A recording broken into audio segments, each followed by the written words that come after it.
The world's youngest Nobel laureate visits Philadelphia tonight to pick up yet another award.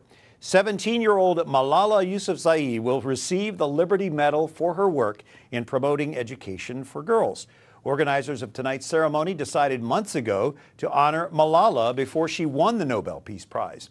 In 2012, a Taliban gunman shot the Pakistani activist because of her vocal support for girls' education.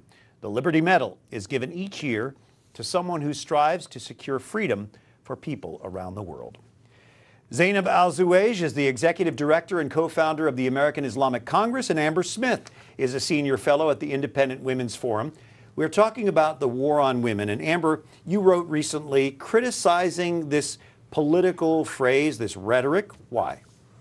Yeah, so Malala absolutely inspires me. Her bravery and the voice that she's given to so many girls in parts of the world that don't have a voice, and her platform that she's given because of the extreme circumstances that she's been in, really reminds me of what the real war on women looks like around the world. And too often in America today, we hear often leftists talking about how there's a war on women raging here in America. And to me, that's just absolutely disrespectful to the women who do face extreme circumstances, anywhere from torture, being sold into sex slavery, separated from their children, acid being thrown in their faces for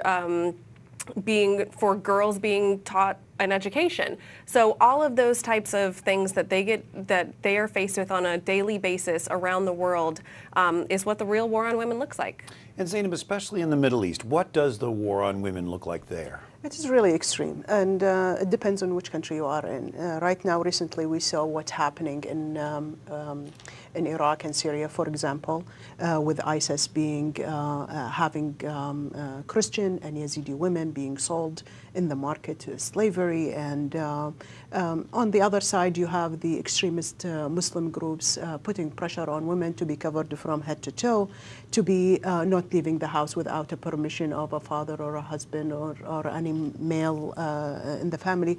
Women being formed female genital mutilation in many countries, and the list goes very long. Beating women in the street, women being stoned, and so on and so forth. These are all violence against women and against their rights. In light of that, how do you see this, what they call the war on women in America? How do you view that?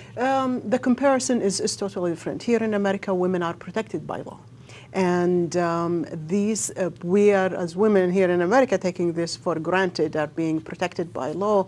We have equality laws, we have economic prosperity, we have the right to say, we've been discriminated against. We've been, women been, for example, if she's sexually harassed in a workplace. But women in the Middle East, they do not have that right. They are not being able to gain their rights back. So women organization, myself with the American Islamic Congress, we did a lot of programs in the Middle East in many different countries, in about 14 different countries.